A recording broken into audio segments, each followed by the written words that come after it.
तुमने कभी ध्यान दिया है, जितना ज्यादा तुम लोगों के पीछे भागते हो उतना ही ज्यादा तुम अपने आप से दूर होते चले जाते हो। तुम्हें लगता है कि अगर लोग तुम्हें पसंद करने लगे, तुम्हारी तारीफ करने लगे, तुम्हें समझने लगे तो तुम खुश हो जाओगे। लेकिन सच्चाई बिल्कुल उल्टी है। जितना ज्यादा इंसान दूसरों की नजरों में अच्छा बनने की कोशिश करता है उतना ही ज्यादा उसके अंदर बेचैनी बढ़ती जाती है। वह मुस्कुराता जरूर है लेकिन वह मुस्कुराहट असली नहीं होती, वह सिर्फ एक नकाब होती है।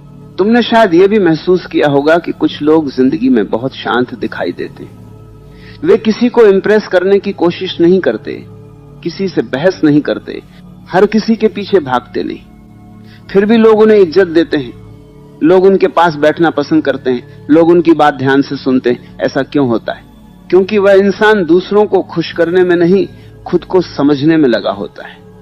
और जब इंसान खुद को समझने लगता है तब उसके अंदर एक अजीब सी ताकत पैदा हो जाती है, ऐसी ताकत जिसे शब्दों में समझाना मुश्किल है लेकिन महसूस करना बहुत आसान है। तुम आज तक ये सोचते रहे कि अगर लोग तुम्हें छोड़ देंगे तो तुम अकेले हो जाओगे, लेकिन सच तो यह है कि तुम आज भी अकेले ही हो, बस तुम्हें इसका एहसास नहीं।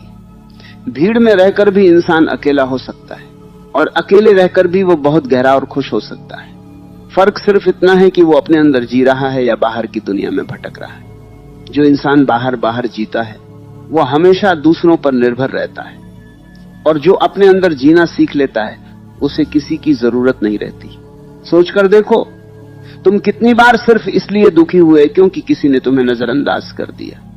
कितनी बार तुम्हारा मूड सिर्फ इसलिए खराब हुआ क्योंकि किसी ने तुम्हारी बात को महत्व नहीं दिया। कितनी बार तुमने अपने आप को ही कम समझ लिया सिर्फ इसलिए क्योंकि किसी ने तुम्हें वैसी इज्जत नहीं दी जैसी तुम चाहते थे। इसका मतलब क्या है?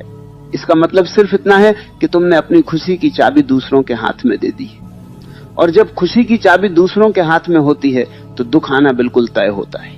इस दुनिया में सबसे बड़ी गलती यही है कि इंसान खुद को छोड़कर बाकी सबको संभालने की कोशिश करता है।